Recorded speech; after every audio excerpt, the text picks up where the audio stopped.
Hello, we're the B team. We're doing our case study on Enterprise Rent-A-Car. I'm Dan Vinson. I'm Carolyn, Foss. And I'm Alissa, Muzik, and we're first going to start with the background.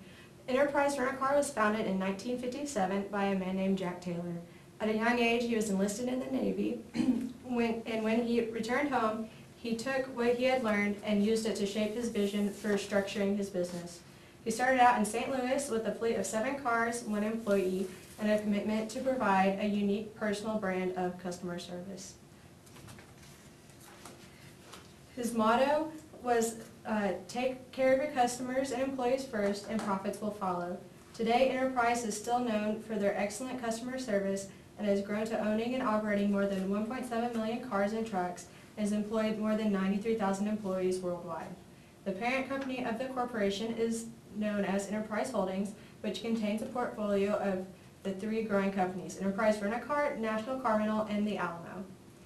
Next, we'll go to the discussion of strategy and of Enterprise and its affiliates. Enterprise is a privately owned company that's selected the approach to be the only investment-grade car rental company in North America, therefore allowing them to use a long-term, broad differentiation strategy.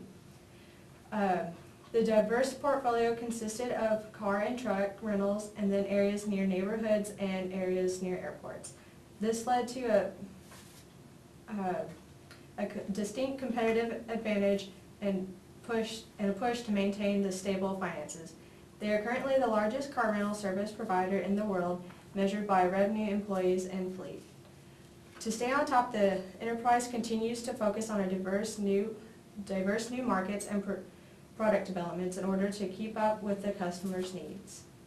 For the 5 forces, the threat of new entry is very low. There's very little competition, but eventually Enterprise would take over or force out the smaller business. For threat of substitutes, it's low to moderate because people can use other transportation services like bus, train, or car, and it's low when traveling using long distances and moderate with shorter and local distances. For bargaining powers of buyers, it's low to high depending on the financial resources. It's low when customers are choosing based on a rental price, and high when the company is purchasing larger new vehicles for the entire company. The bargaining powers of suppliers is low because the large variety of automotive industries that supplies the vehicles. And rivalry is medium, and even though there's few competitors, it can still be the strongest force because it be very hard for another business to overpower Enterprise. So next we're going to talk about a couple of external elements that drive change within the rental car industry. We call them driving forces. Our first one that we have is increasing air travel. We've seen a big increase in air travel in the last few years, and we expect this to grow. So that will definitely affect the rental car industry. Our next one is oil price volatility. Cars run on gas, so we're going to need a lot of that to be able to compete, and the price of gasoline changes drastically day by day, and we've seen a drastic change over the past decade. So the next one is capital intensive nature.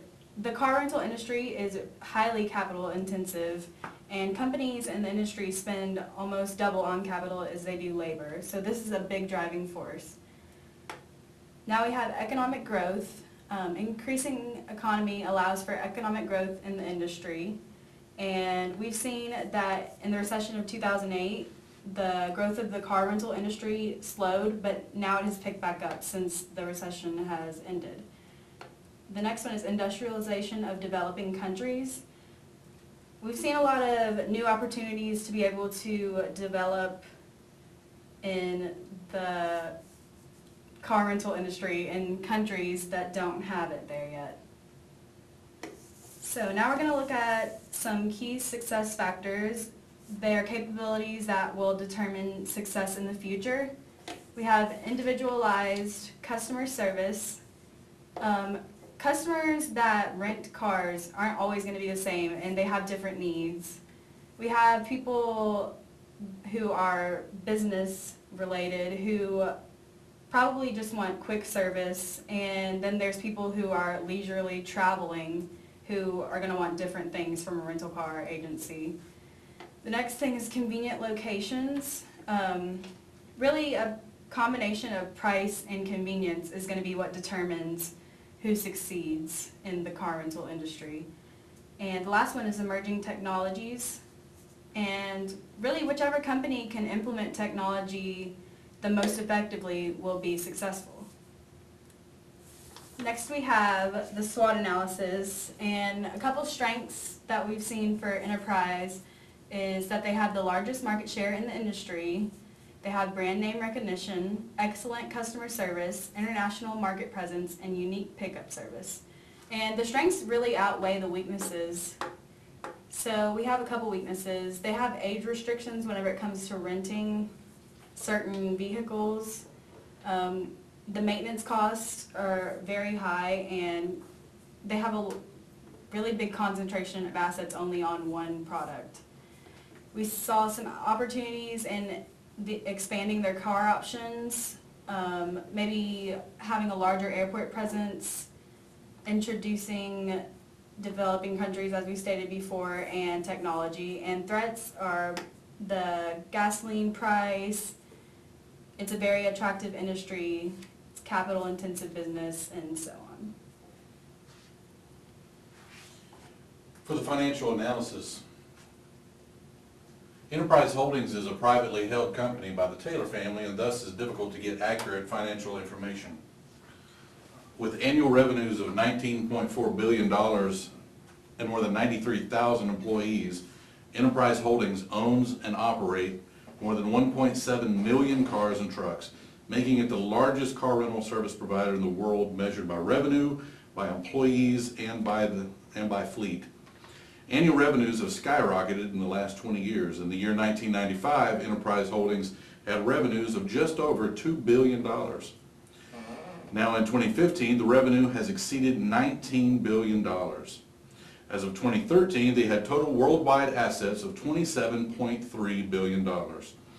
Enterprise Holdings has the lowest debt-to-equity ratio and is the only investment-grade company in the U.S. car rental industry. Looking at the managerial worry list, Enterprise Holdings is in a financially healthy place with few pressing matters that require immediate attention. Here's a list of a few aspects that need attention and action to maintain the leadership position in the auto rental industry. 1, increasing cost of fleet purchases. 2, increasing cost of fleet maintenance. 3, customers' ever-changing car choices. 4, attracting and developing top-tier managerial talent. And finally, lack of national investment in transportation infrastructure. And now on to the recommendations. The following will be 3 specific recommendations that, if followed, will alleviate most of the negative aspects of the managerial worry list. First, it is proposed that Enterprise Holdings purchase the company Driven Brands, which is the parent company of collision repairs Mako and Aero Colors and several other automotive maintenance brands, including Meineke. All the Driven Brands companies, to include Mako and Meineke, combine to do $1 billion in revenue, and it is proposed to purchase Driven Brands for $3.25 billion. Mako will be the jewel in the Driven Brands crown, as it is proposed to leverage the 490 Mako locations to drive down the cost of fleet maintenance and control the quality of fleet repairs. The ability to quickly and inexpensively repair paint, body, and cosmetic issues of the fleet will bring a quick return on investment. And through the leverage of Meineke, Enterprise Holdings will be able to quickly maintain the fleet as well. By cost controlling of brake, muffler, and other basic maintenance and repairs, Enterprise Holdings will enjoy speed of service, control of outcomes, and the ability to drive costs down. The purchase of Driven Brands will prove to be an industry changer, as it will lead to control and to cost savings. Secondly, also contingent on the first recommendation, now that Enterprise Holdings will be purchasing Driven Brands and giving itself access to Mako and Meineke customers, it is proposed that these two holdings be given access to Enterprise fleet vehicles to rent to their customers. Once trained, these two companies would be a great revenue-driving asset. Customers at these holdings that must leave their personal vehicles for more than a day would love to have the ability and convenience of renting a vehicle at these locations. This has the potential to lead to substantial revenue and profit. Third, it is suggested for Enterprise Holding to limit the number of electric vehicles in its fleet. Specifically, to replace only 1/2 of the electric vehicles once they have been taken out of the fleet. The other half is to be replaced with gasoline-fueled vehicles. Customers have rejected electric vehicles as a rental option. Europcar, Europe's leading vehicle rental company, has completely removed all electric vehicles from their fleet as of the year 2013. Consumers rent far less electric vehicles than they do conventional fueled vehicles. So whether it is due to range limitations, uncertainty, or time required to recharge, customers just don't want to rent electric vehicles. Although it is fiscally advantageous to stop purchasing electric vehicles for the fleet, it's understood that it is very important from a marketing standpoint and an environmental standpoint to continue to offer the opportunity for consumers to rent electric vehicles for their transportation needs. With this 50% reduction of the electric vehicles in the fleet, Enterprise will still be able to tout their green initiatives while also adjusting to the realities of consumer desires. The industry is currently dominated by Enterprise Holdings. Following these recommendations will ensure that position for years to come. Make these necessary changes and make these necessary actions to strengthen the grip on the top.